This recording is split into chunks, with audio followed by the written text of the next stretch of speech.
Muito bem, deixa eu voltar aqui no quadro Trello público do Pegasus PDV. Nós temos aqui um cartão em progresso chamado módulo Food e nele nós temos aqui 4 opções. A primeira é criar tabelas no código MOR, né? Daí eu modelei as tabelas, eu já mostrei para você a modelagem das tabelas, né? Eu gerei o código com o gerador de códigos, tá? Ou seja, também já foi mostrado para o MOR, né? E executei o MOR Generator, tá? Para ele gerar os DAO.g para mim, né? E colocar as tabelas no database.g, tá?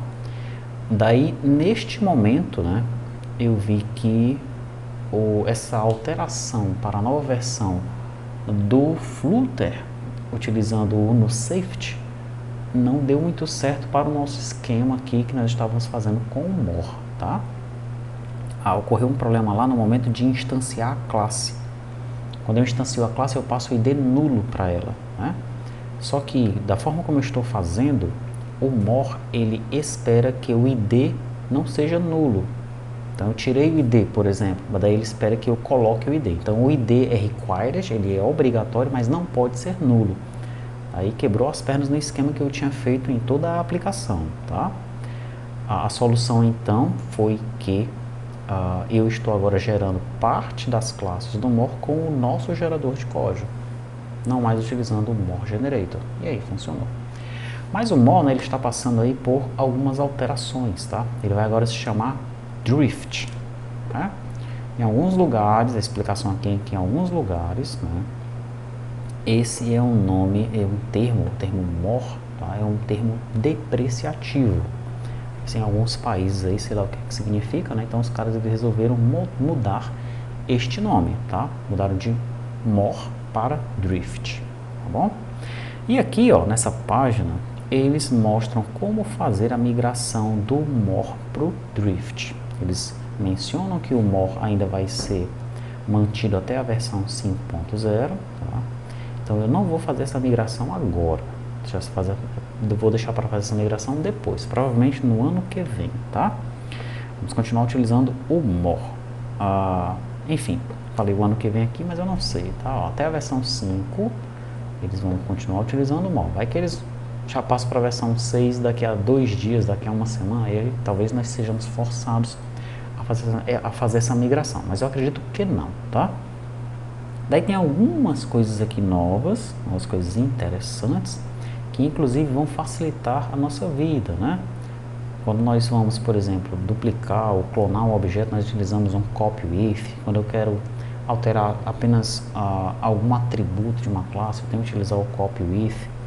E aqui eles têm algumas novidades para facilitar isso daí, para nós escrevermos menos, utilizando uma classe nossa, tá certo? Na documentação está mostrando isso, mas eu também não vou trabalhar com isso neste momento, senão nós vamos alterar muito a aplicação e nós não queremos isso agora, tá? A aplicação está funcionando, vamos continuar com ela funcionando. Então, o trabalho que eu tive, né, foi alterar o nosso gerador de códigos para ele gerar parte do código que o gerador de códigos do MOR gera, né? Senão eu ia ter que alterar a lógica da aplicação e isso também nós não queremos neste momento, tá? Muito bem.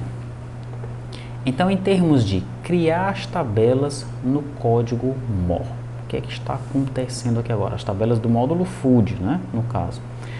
Esse esquema de mostrar como é que foi essa alteração no gerador de códigos, eu vou mostrar na próxima videoaula. Então, o que é que eu alterei no gerador de códigos para gerar as classes, né, a parte do código que o gerador do MOR fazia, agora é a gente que está fazendo, tá? Mas em relação ao módulo Food, criar as tabelas do código MOR é o seguinte, ó. Primeiro a gente usa o gerador de código, né? Daí a gente copia para cá a parte que tem a ver com as tabelas do módulo Food, tá? Então dentro de tabela aqui agora, ó, você vai ver a tabela cardápio, cardápio pergunta padrão, cardápio resposta padrão, comanda detalhe, comanda observação padrão, comanda pedido, tá? Todas as tabelas do módulo Food agora estão aqui, tá bom?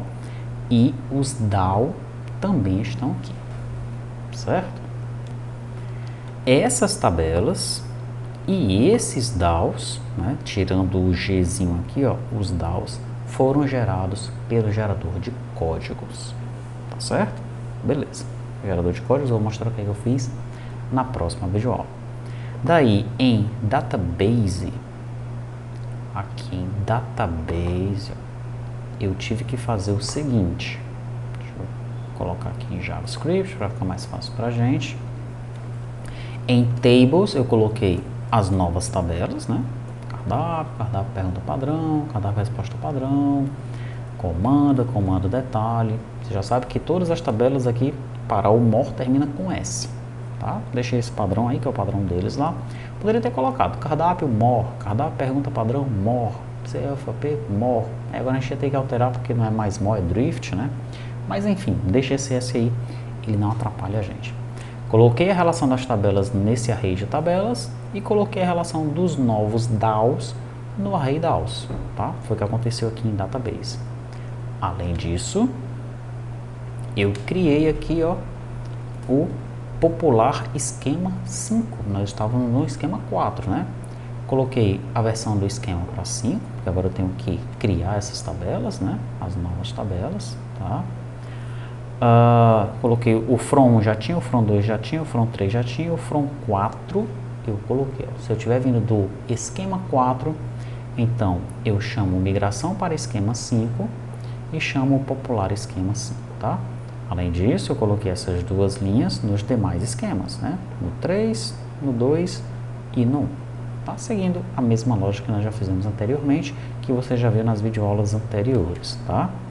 O popular esquema 5, por enquanto, não tem nada, tá? Não estou populando nada do banco de dados do Food. Será que vai ter alguma coisa pré-cadastrada? Ainda não sei, talvez. Enfim, se tiver, ele vai aparecer aqui, tá bom? E o que é que faz o migração para esquema 5?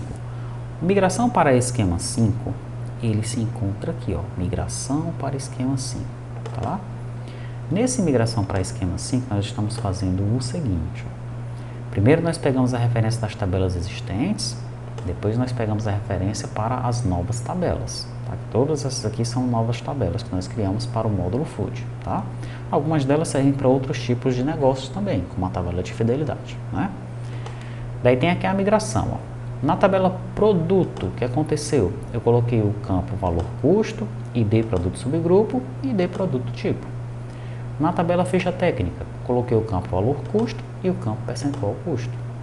Na tabela colaborador, coloquei o entregador veículo.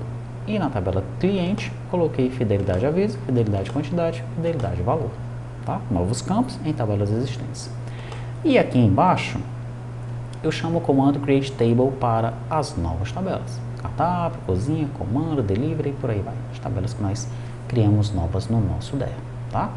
Então pronto, com isso feito, nós executamos a aplicação e ele vai atualizar o nosso banco de dados para a versão 5 com esses novos campos nessas tabelas e essas novas tabelas criadas no DER, tá? Então agora o maior segredo é o que é que o gerador de código fez, o que é que nós fizemos no gerador de código para que ele criasse essas tabelas e quais são as alterações que nós fizemos, removendo uma responsabilidade do more generator e passando essa responsabilidade para a gente, tá? Que a gente vai ver na próxima videoaula.